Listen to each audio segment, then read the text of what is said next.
Okay, प्रसादाचा शिरा खारट झाला होता आणि हेच सांगायला मी तुम्हाला बाजूला आहे असं म्हणत होते, पण तुम्ही माझं ऐकलंच नाहीत. तुम्ही बाजूला आलाच नाहीत. पण मला तुमच्याशी बोलायचं होतं. तुम्ही सांगता तेव्हा मी येते की नाही बाजूला? मग तुम्ही जर बाजूला आला असतात तर मग सगळ्या पाहुण्यांना असा खारट शिरा खावा लागला नसता ना. बिचारं कोणी काही बोललं नाही, चांगुलपणा म्हणून. झालं झालं बोलून. कोणी काही बोललं नाही, कोणी काही तक्रार केली नाही. याचं कारण की कोणी तुमच्या हातचा खारट शिरा खाल्लाच नाही. म्हणजे शिरा खारट झाला होता हे तुम्हाला माहित होतं? तुम्ही कितीही वाईट शिरा केला असलात ना तरी सुद्धा त्याचा वास चांगला येत होता, त्या साजूक तुपाचा, भाजलेल्या रव्याचा. म्हणून मी आधी जाऊन थोडासा चाखून बघितला आणि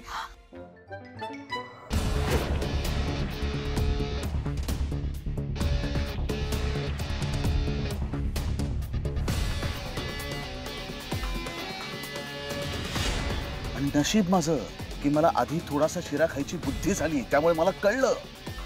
मी ताबडतोब आनंद आणि निकिताला फोन केला. त्यांना सांगितलं की दुसरा शिरा बनवून आणा. या रोहनच्या ताईंना मी नको नको म्हणत असताना सुद्धा त्यांनी स्वतःच्या अंगावरती प्रसादाचा शिरा करण्याची जबाबदारी घेतली आणि सगळं घडलंय. अरे खारट झालाय शिरा. अरे बापरे, मग आता एक काम कर प्लीज. हा, इट्स अ रिक्वेस्ट. निकिताला सांग की तू प्रसादाला जसा नैवेद्याला जसा करतात ना तसा शिरा बनव आणि तातडीने तो शिरा घेऊन इकडे. लगेच जातो आणि घेऊन येतो. Don't worry. बाय. मग तुमचा खारट शिरा रिप्लेस केला, निकिताचा शिरा तिथे ठेवला जो पाहुण्यांनी खाल्ला. त्यामुळे कोणीच तक्रार नाही केली. वाचलो. वाचलो आम्ही.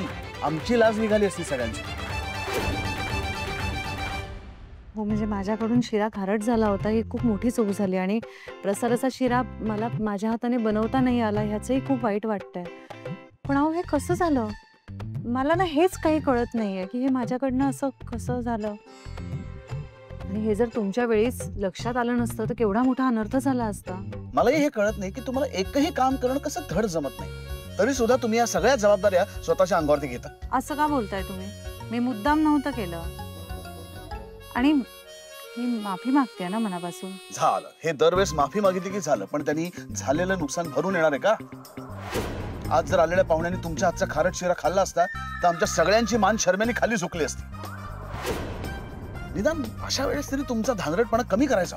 हो पण मी सांगू का, मला कळलंच नाही हे झालं कसं. बरोबर. हे एक तुमचं वाक्य ठरलेलं असतं. मला कळलंच नाही, मला कल्पनाच नव्हती, मला माहितीच नव्हतं. हे झालं की संपलं. हे बघा, मी तुम्हाला याआधी सांगितलंय, मी परत एकदा तुम्हाला सांगतो. तुम्ही ना ही तुम्हाला जमत नसलेली कामं अंगावरती घेत जाऊ नका.